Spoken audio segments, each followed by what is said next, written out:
Hello! Welcome to my YouTube channel.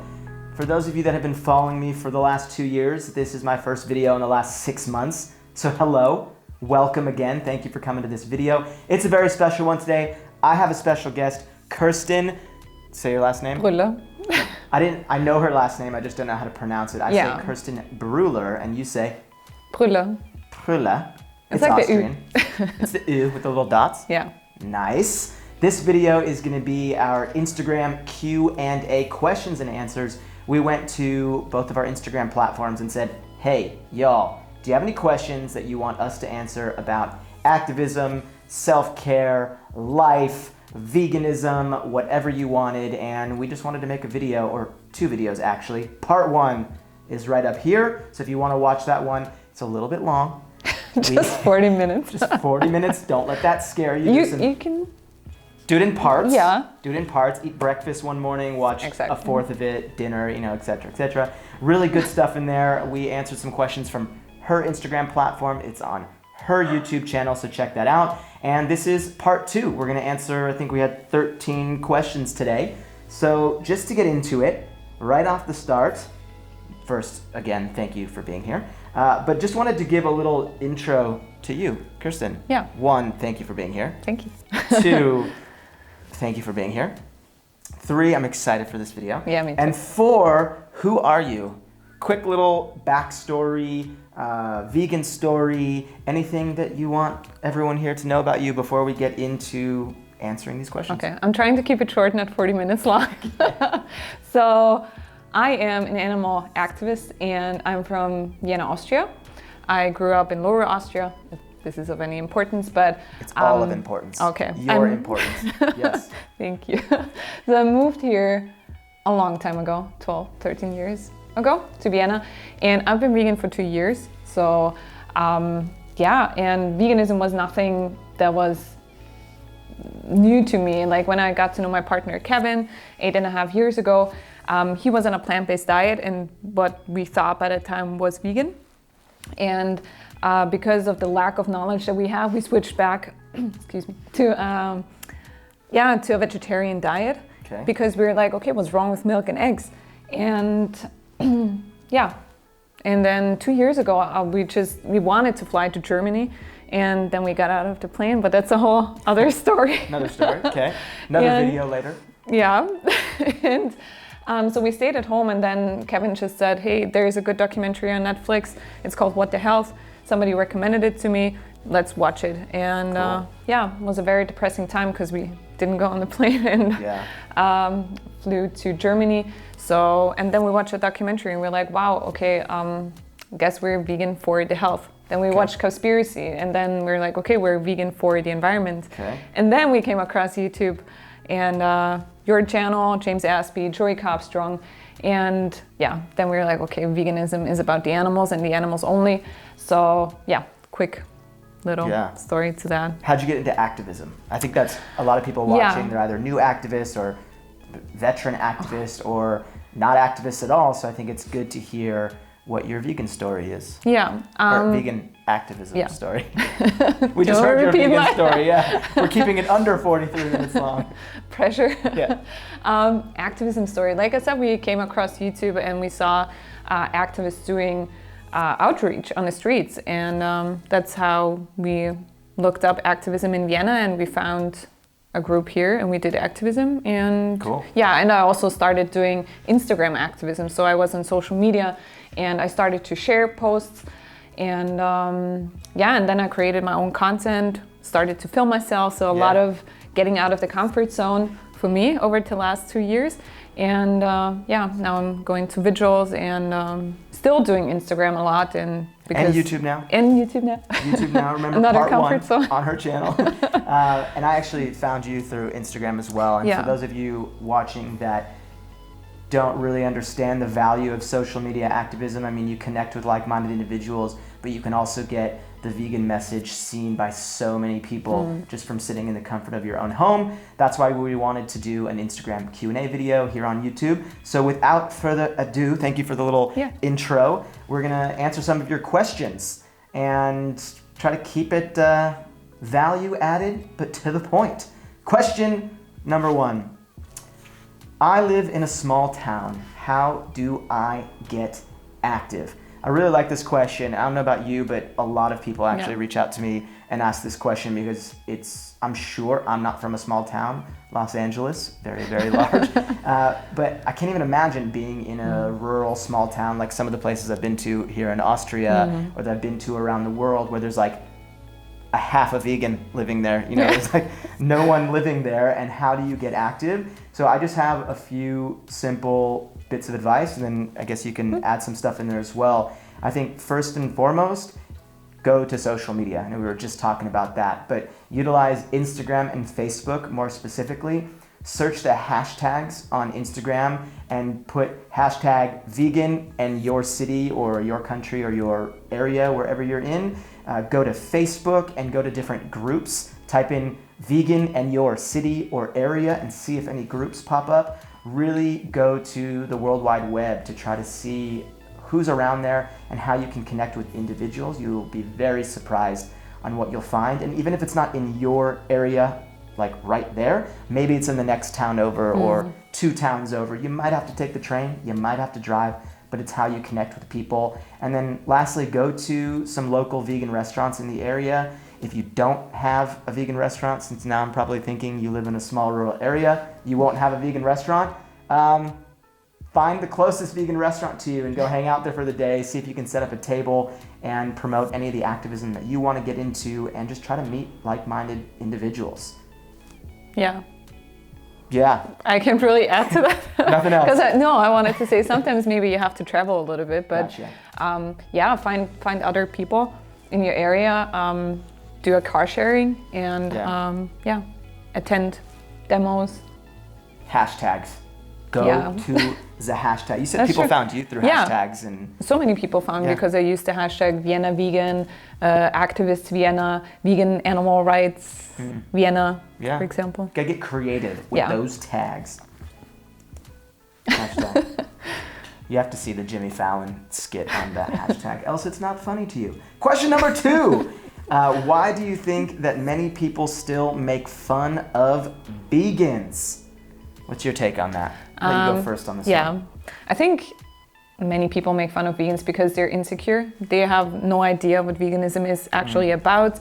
They feel criticized as well. So I think, and the best defense is offense. Nice. So it's, because they feel offended. So the first thing is to make fun of somebody else and downplay it a little bit. Yeah. And I mean, if you dig deeper, then you'll see that it's only about insecurity and a lack of knowledge. Because, to be honest, I didn't make fun of vegans, but I did. You did? Yes. What did you say? I made fun of a vegetarian on a trip that I was on, saying that they were like granola and hippie and wore sandals and now you do wear sandals. Just barefoot walking around, and I wear sandals as well. And you have a water bottle. And I have a reusable water bottle. But like you said, I think insecurity is super big, and when any of our actions or our beliefs or our values are challenged, we go into defense mode. So I wouldn't, because I've had people come to me and say, like, what do I do? I'm getting made fun of. Sometimes they're a lot younger, of activists or vegans that don't know how to handle that, maybe from family or friends.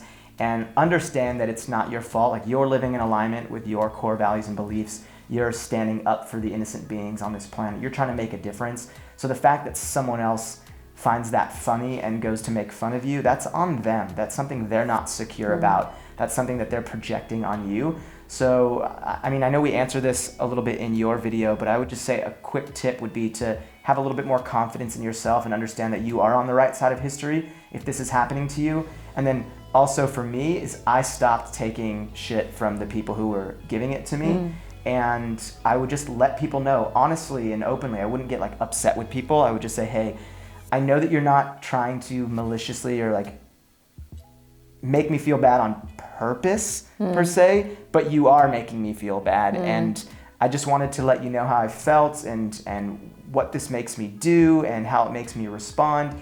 And I would just ask that you stop making fun of me, especially if it's family and friends. Yeah, and I mean, you can also like tell them, okay, what's so funny about animals getting slaughtered every single second of the day? being in those killing factories, and like there's nothing funny about that, and making fun of people who are actually speak up, stand up and do something against it and try to raise awareness. It's insecurity. Security. Sorry, I'm just in the joking mood today, everyone. This is that kind of video. Stop making fun of vegans. Come on, like, let's go. We're trying to change this world. Question number 3. How do you deal with infighting? Great. You talk about this it. is something, I'm super passionate about. First and foremost, if you do not know what infighting is, basically it is when individuals within particular social justice movement, organization, business relationship who have the same common values, beliefs, or mission or end goal that are fighting from within. So basically, vegans fighting with vegans, activists fighting with activists. We need to be lifting each other up instead of bringing each other down. I truly believe that infighting within this movement is like one of the biggest cancers, and the reason why most activists who are really involved in a community that has a lot of infighting stop doing activism and burn out because of this interpersonal conflict. So first, just don't contribute to it. Most infighting happens on social media. I think so. It's the infamous like screenshot. You take a screenshot of something and talk crap behind someone's back and share it online. You talk crap behind someone's back in person with other people. Just stop talking crap about other people. I feel like if you have a conflict with someone, bring it up with them. Like meet face to face, try to resolve that conflict and understand that we're in this together. Like we have the same common goal and mission at Total Animal Liberation. So let's help each other get there and work on that conflict. And just don't contribute to it. Be mindful if you see or hear other people, promoting this sort of toxic infighting culture. Don't do it. Don't help create this toxicity within the movement. And once we actively, it's kind of like veganism. Once you don't participate in yourself, did that make sense? Once you do not participate in it yourself, then a lot is going to change, and it'll also help you, because I know infighting has really contributed a lot to my burnout. And I just want people to understand that the way I deal with it is I just try to stay so far away from it and understand that sometimes to resolve conflict, peaceful separation is the best. Have a conversation. We're not in conflict. I'm just looking at you. I don't like you. No. I knew that. Have a conversation and see if you can work things out. And if you can't, just say, hey, you do this form of activism, you do that form, and we're just not going to bash each other behind each other's back, because there shouldn't be a my form of activism is better than yours, or your organization is better than my organization, or I'm cooler than you, or I have more followers than you. It shouldn't be that. It should be, let's look at the end goal, let's look at who we're fighting with, who we're fighting for, and let's just get to it. What about you, infighting? I know that was a little...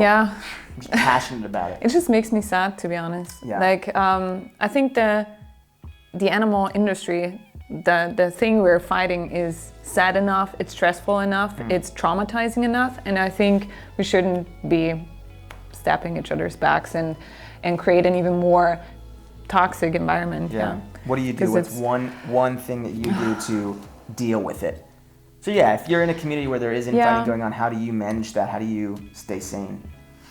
I probably take back a little bit. I just take time for myself because I'm that kind of person. I want to think about it and get some distance to it. And I think everybody, mostly two parties, need to reflect and truly think if this is helping the movement, the community, or if it's even more destroying the everything, basically. Yeah. Stop infighting, please. Yeah. Cut to other camera angle. Stop infighting, please. I wanted to do that so bad in the beginning. I kind of thought so. Okay. Question number 4. How do you pull yourself out of a prolonged dark patch? So how do you get yourself out when you are just in the dark? And to answer that as quickly as possible, what I do is I just try to surround myself with my support system, with the people in my life that are there to lift me up and put a smile on my face. I also try to do the activities that lift me up and put a smile on my face to try to create a more balanced life for myself. So I'll go on walks, I'll listen to music, I'll eat all the foods that I want, I'll spend time with the people I want, I'll sing, I'll dance, I will try to separate myself from the movement, from all of this pain, suffering, and negativity, just for a moment, till I can get that energy, until I can recharge my batteries to get back out there. And every single person is going to have a different tool or a mechanism that they're going to use to get themselves out of that dark patch. I just remove myself a little, go within, meditate, stretch, yoga, whatever, connect with what's on the inside, get my head straight a little, and then boom, once I have a little bit more energy, once my battery is recharged a little bit more, then I try and go back out into the world. What about you? Yeah, it's easy to get sucked into like a very negative mood every single day, because the violence and the unfiltered truth is out there. So it's like the first thing you do in the morning, if you don't take your phone in the morning, but if you do, then the first thing you see is like probably animal suffering if you're an activist and if you're a vegan, because you're following other channels, you're following other activists, and it's really hard on someone. Even though you think it does not affect you, it will definitely affect you subconsciously. And then you need, like you said before, you need to balance it out and find activities that bring you joy, get new hobbies maybe, because for a while I didn't do anything but activism, and I was like, I don't know if you can't really call it a hobby, but those were the things that I did. I went to demos, I talked to people, and it was really actually taking a lot of energy from me, and I didn't gain any energy from, I gained energy from positive conversations, but before that I had to lose a lot of energy. And so I started bouldering again, or I don't know if you saw this, but the light just went, sun's coming in. It's like a softbox here. I'm awful today. Thanks for watching this video, and thank you for dealing with me. Trying to find a balance, keep it short. Before I interrupt you with the sunlight. This question's kind of similar to that, but a little bit more specific. How do you stay positive after going, number 5. How do you stay positive after going to a slaughterhouse and seeing animals on their way to be killed? What do you do? You've definitely been going to a lot of vigils recently. Yeah. So what do you do to stay positive either in the moment or right after a vigil? At vigils, like in front of the slaughterhouse, waiting for the trucks to arrive to bear witness to the non-human animals, I sometimes I close my eyes and I try to meditate or focus on the moment and try to focus on the positive that we are there in this moment, and that we're there for the animals, and that we try to see them. No, we try to see them. That we see them as an individual, as a someone and not a number anymore, and that we can at least put a little bit of positivity into this moment. That helps me a little bit. And also sometimes just like having a small conversation with somebody, telling how I feel, and get a hug, that also helps. Hugs. Yeah. And then, I mean, I've been in a slaughterhouse once. I haven't been on the kill floor, but in the holding pens, Yeah, and I didn't recognize how I was feeling, but a few days after. And to be honest, I just cried. It truly helped me to let everything out. So talk to people who had the same experience. Really good points. I feel like, go inward and see what you need. If it's a hug, if it's close your eyes and meditate, cool. For me, because I do a lot of what you do as well, but another thing that I do is I tend to hide behind the camera a little. Maybe you're into photography or videography, or maybe you're not, but it shields me, but it also gives me sort of a positive mindset in the fact that I can share their story with the world. Like, these individuals are going to go into the slaughterhouse, they're not going to come out, but if I can capture a photo or a video of them, then their story will go on, and that helps me in the moment. And then I take all the time I need after a vigil or after being at a slaughterhouse to just honor myself and what I need. Do self-care. Yeah. Question number 6. We're moving. I like it. Yeah. 6. Have you experienced burnout? What was that like? How did you come back? I think I should make a whole nother video on this one. Yes, I think so too. Have you experienced burnout? For me, yes, I've experienced pretty severe burnout twice. A mildly severe burnout another time. So I would say I've burnt out 3 times in the last 3 years. And what was it like for me?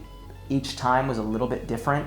The first time was after 9 months of traveling. I'd been to 18 different countries and was just doing action after action after action, and exposing myself to so much suffering. And that was just when my mind, body, and soul shut down. I actually ended up having a panic attack on stage while giving a presentation or a workshop. But yeah, if you've been to one of my talks, you've heard that story more in depth, but I will make another video on that. But just for this video's sake, it was so transformative. It was scary to get to a point when you literally don't have the mental, physical, or emotional energy to do what you want to do, even to do the simple things like get out of bed. That's pretty tough. And how did I come back? Well, each time took something different. It usually took a lot of self-care. One time took 2 weeks, another time took a month, and this last time took 3.5 months to just really honor myself. And in those times, I focused on me, focused on what it was that I needed. Sometimes it was like not solidarity, or it's just isolation. I try to use a word that I speak English, maybe it's not solidarity, just being with myself. Isolating myself. The other time it was with family and friends, and removing myself from this movement and some of the pressures that go along with this movement, and just really focused on my passion for being an animal activist and for creating change in this world, and that helped me come back. And it's slow. I'm honoring myself a little bit more every single day and respecting myself a little bit more for trying and for getting back out there. That's me. Have you experienced burnout? What was it like, and how did you come back? I haven't really, I think, experienced burnout. Okay. Not in a way that you describe it, maybe. But I've been like on the edge of like not being able to get out of the bed, being super negative, being very hateful towards myself, like in a way that I didn't have anything kind to tell myself, that I always had the feeling I'm not doing enough, this is not getting anywhere, why do we even try, like this hopelessness, like this frustration, this devastation, and it's depression basically. And how did I get out? Like during those times, I don't even like feel like seeing anybody, and I just like try to deal with myself, try to watch things that put a more happy feeling to it, and balance. Reading books truly helps me as well. Talking to family, talking to friends. But I'm constantly fighting like not having a burnout, I think, because I always have to feel like I have to do this and I have to do that, and I should do this, I should do that, and then I get depressed because I don't make it, maybe because I'm pressuring myself too much. And just try to take it a little bit more slow and still be on time with things. Yeah. It's all scary stuff, and I think one thing that I learned, and that I'm sure we've talked about, is self-awareness. The more in tune you are with what you need, what your mind, body, and soul needs, the easier it's going to be for you to recognize when you need to step back and what you need in that moment if you've already crossed that line, that threshold of going into burnout or suffering from compassion fatigue, because it's all real stuff. I talk about it a lot, that it's okay to not be okay. Look at what's happening in this world right now, and what we're going up against, who we're going up against, and who we're fighting with. I mean, it's all real stuff. I would just say, if you are going through having some symptoms of just hopelessness, helplessness, negativity, sadness, depression, anxiety because of this movement, take a step back. It's totally okay. If we want to be in this for the long run, you're going to need to have that energy to do so. I'm going to recommend reading a book called Trauma Stewardship and Aftershock. 2 books, if I can remember, I'll put them in the description. So yeah, really important. Great question, and I will make like 10 more videos about that.